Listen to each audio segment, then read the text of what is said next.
नमस्कार, मैं भूपत भरवाड़ कक्षा 6 में आपका हार्दिक स्वागत करता हूँ। आज कविता नंबर 5 पढ़ेंगे, खग उड़ते रहना जीवन भर। अगर ये शीर्षक आपको समझना है तो मैं आपको थोड़ा सा सारांश आपके सामने रखता हूँ, तो ये जो शीर्षक है वो आपको समझ में आ जाएगा। तो प्रस्तुत कविता में कवि ने हमें खग के माध्यम से अपने लक्ष्य की प्राप्ति के लिए ऊंचाइयों को छूने के लिए प्रेरित किया है। यानी कि जिस तरह एक पक्षी मतलब कुछ भी पाने के लिए, मतलब अपने फल को पाने के लिए या जीवन निर्वाह के लिए एक जगह से दूसरी जगह वो आकाश में उड़ता है, इसी तरह इंसान को भी लक्ष्य प्राप्ति के लिए, अपने गोल की प्राप्ति के लिए उनको ऊंचाइयों को छूना है। कवि कहते हैं कि जो अपने लक्ष्य से पीछे हट जाते हैं उन्हें देखकर पसंद करने वाले लोग ही उनका मजाक उड़ाते हैं। ये बात 110% की सही है भाई, कि कभी कभार आप लक्ष्य या गोल की ओर जा रहे हो और पीछे हटोगे तो ये दुनिया, आपके दोस्त आपका मजाक उड़ाएंगे। अतः हमें निराश होकर या मुसीबतों से डर कर अपने लक्ष्य से पीछे नहीं हटना चाहिए। तो वहाँ पर कवि जो है गोपाल दास नीरज आपको ये प्रेरणा दे रही कि आप लक्ष्य की ओर जा रहे हैं तो कभी मत पीछे मत हटो। अगर आप पीछे हटेंगे तो दुनिया और आपके दोस्त, आपके ही परिवार के लोग आपका मजाक उड़ाएंगे। अतः हमें निराश होकर या मुसीबतों से डरकर अपने लक्ष्य से पीछे नहीं हटना है। और इस कविता के माध्यम से कवि हमें लक्ष्य प्राप्ति के पथ पर आगे बढ़ने के लिए प्रोत्साहित कर रहे हैं। इसलिए कविता का जो शीर्षक दिया है, खग उड़ते रहना जीवन भर, यानी कि वो इन पक्षियों के द्वारा इंसान को कवि सूचित कर रहा है कि आपके जीवन के पथ पर, यानी कि आपका जो लक्ष्य है उसको पूरा करने की ओर आगे बढ़ो। चलो भाई, कविता पढ़ाने से पहले थोड़े शब्द के अर्थ में आपके सामने रख देता हूँ। वहाँ पर खग यानी पक्षी, बदतर यानी अत्यधिक बुरा, मंजिल यानी लक्ष्य या मुकाम, बवंडर यानी आंधी या तूफान। ओके, फिर वहाँ पर आया झंकोर। झंकोर यानी कि हवा के झोंकों से, प्रलय यानी नाश, यानी कि वहाँ पर भाई झंकोर यानी कि हवा के झोंके से, प्रलय यानी नाश। तो ये हवा का झोंका जो होता है वो मुसीबत का प्रतीक कवि ने बताया है। प्रलय यानी नाश, खाक यानी धूल या मिट्टी, उन्नत यानी ऊंचा उठा हुआ या आगे बढ़ा हुआ, और हल्कोरो यानी कि तरंगों या लहरों, यानी कि वहाँ पर हवा के झोंके, तरंगी लहरें संकट का प्रतीक है। ओके, तो वहाँ पर मैंने आपको शब्द के अर्थ समझा दिए। अब हम कविता समझेंगे। ओके, खग उड़ते रहना जीवन भर। पहले तो पूरी कविता में आपको बताता हूँ। खग उड़ते रहना जीवन भर, भूल गया है तू अपना पथ, और नहीं पंखों में भी गति, किंतु लौटना पीछे पथ पर, अरे मौत से भी है बदतर, खग उड़ते रहना जीवन भर। मत डर प्रलय झंकारों से तू, बड़ आशा झलकारों से तू, क्षण में यह अरिदल मिट जाएगा, तेरे पंखों से पिसकर, खग उड़ते रहना जीवन भर। यदि तू लौट पड़ेगा थक कर, अधंड काल भवंडर से डर, प्यार तुझे करने वाले ही देखेंगे तुझको हंस हंस कर, खग उड़ते रहना जीवन भर। ओके, फिर आगे, और मिट गया चलते चलते, मंजिल पथ तय करते करते, तेरी खाक चढ़ाएगा जग उन्नति भाल और आँखों पर, खग उड़ते रहना जीवन भर। ये कविता के शब्द हैं। अब हम भाई पहली जो 5 लाइन है वो पहले समझेंगे। खग उड़ते रहना जीवन भर, भूल गया है तू अपना पथ, और नहीं पंखों में भी गति, किंतु लौटने से पीछे पथ पर, अरे मौत से भी है बदतर, खग उड़ते रहना जीवन भर। शब्द के अर्थ मैंने लिखवा दिए। खग यानी पक्षी, पथ यानी रास्ता, वहाँ पर एक शब्द आया है बदतर, तो बदतर शब्द का शब्द अत्यधिक बुरा। ओके, अब मैं उनका पूरी 5 लाइन का भावार्थ आपको समझाता हूँ।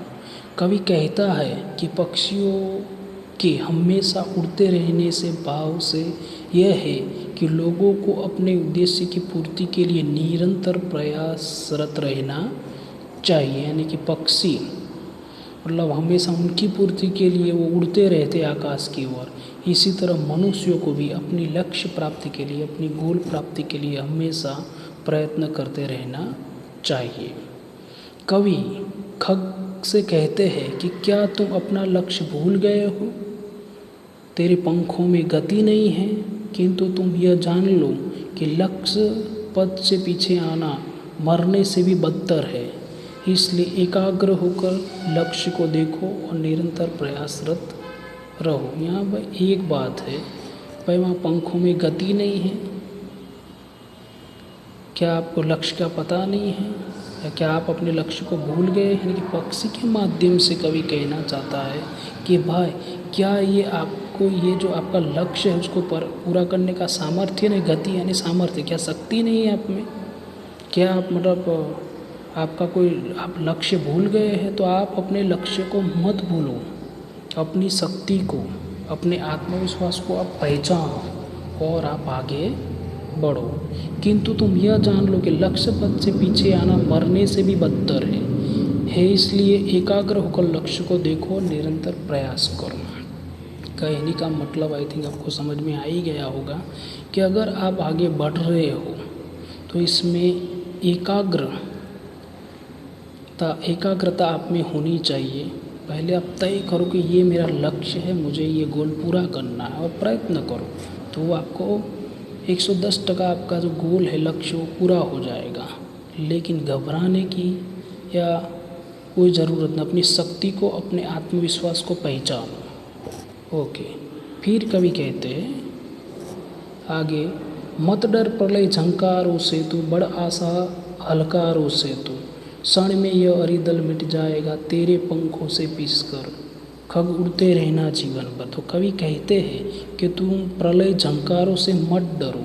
यहाँ प्रलय यानी कि नाश पाए, झंकार यानी कि हवा के झोंके, हलकार यानी तरंगों, या हमने पहले ही बताया कि वहाँ हवा के झोंके, तरंगे, ये लहरें क्या है, मुसीबतों का प्रतीक है। तो कवि कहते हैं कि तुम प्रलय झंकारों से मत डरो, आंधी तूफानों से मत डरो, मार्ग में ये लहरें रूपी, ये भवंडर रूपी मुसीबतें आएंगी, लेकिन आपको डरना नहीं है। कवि कहते कि अगर तुम प्रयास करते रहोगे तो तुम्हारे साहस को देखकर तुम्हारे शत्रु या रुकावटें भी दूर हो जाएंगी।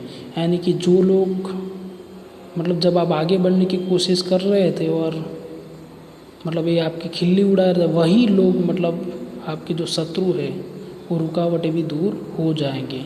तुम अवरोधों से मत घबराओ, अपने लक्ष्य के लिए निरंतर प्रयास करते रहो। यानी कि वहाँ पर बहुत सारे बाधाएं आएंगी, रुकावटें आएंगी, मुश्किलें आएंगी, समाज वाले जो लोग हैं वो आपकी बात करेंगे, लेकिन वो सब ध्यान में नहीं रखना है। आपको एकाग्र होकर आपके लक्ष्य की ओर आगे बढ़ना है। ओके, तो यही ये लाइन का मतलब है। यदि तू लौट पड़ेगा थक कर, अधंड काल भवंडर से डर, प्यार तुझे करने वाले ही देखेंगे तुझको हंस हंस कर, खग उड़ते रहना जीवन भर। तो कवि खग से कहते हैं कि तुम यदि आंधी तूफान यानी कि आंधी तूफान से डर कर लौट जाओगे तो कभी तुम्हारी प्रशंसा करने वाले लोग तुम्हें देखकर हंसेंगे। इसलिए तुम लक्ष्य प्राप्ति के लिए जीवन भर प्रयास करते रहो। तो आंधी तूफान जैसी मुश्किलें आपके सामने आएंगी तो उसको देखकर हमें डर नहीं जाना। अगर आप डर गए और वापस लौटे तो दुनिया या समाज आपकी हंसी उड़ाएगा। इसलिए आप एकाग्र हो जाओ, लक्ष्य की ओर आगे बढ़ो, उसको पाने का प्रयत्न करो। फिर लास्ट 2 लाइन जो है, 4 लाइन, और मिट गया चलते चलते मंजिल पथ तय करते करते, तेरी खाक चढ़ाएगा जग उन्नत भाल और आँखों पर, खग उड़ते रहना जीवन भर। यहाँ पर कवि कहते हैं कि यदि तुम अपने लक्ष्य और मंजिल को प्राप्त करने में असफल हो जाते हैं यानी कि आप मर जाते हो तो लोग तुम्हारी राख को भी अपने मस्तक पर सिरोधार्य करेंगे, सिर आँखों पर उठाएंगे।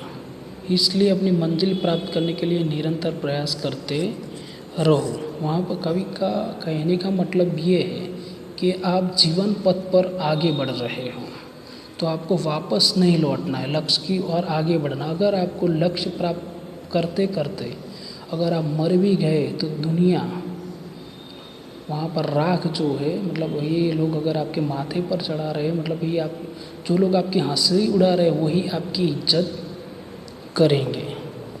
तो भाई हमें हमारे लक्ष्य की अपनी मंजिल उसकी प्राप्ति के लिए निरंतर प्रयास करते रहना है। भाई जीवन मूल्य ये है कि हमारे अंदर लगन होनी चाहिए, मतलब जिज्ञासा होनी चाहिए, लगन होनी चाहिए कि हमें आगे बढ़ना है। परिश्रम तो ज़रूरी है। तो मतलब माँ के द्वारा मार्गदर्शन के खेल की भावना भी मतलब वहाँ पर आपको मिलती है भाई। लेकिन एक बात, परिश्रम करते रहो, लगन रखो कि मुझे आगे बढ़ना है, और जब तक लक्ष्य ना मिले तब तक रुको मत। बाधाएं आए, रुकावटें आए, लेकिन रुकना मना है। चलते ही रहना है जब तक हमारा लक्ष्य पूरा ना हो। मतलब खग उड़ते रहना जीवन भर, यानी कि वहाँ पर जितने भी इंसान हों उनको लक्ष्य प्राप्त करने की प्रेरणा मिली है, वो भी बिना डरे मुसीबतों का सामना करते हुए। यहाँ पर आपकी जो कविता है वो समाप्त होती है। धन्यवाद।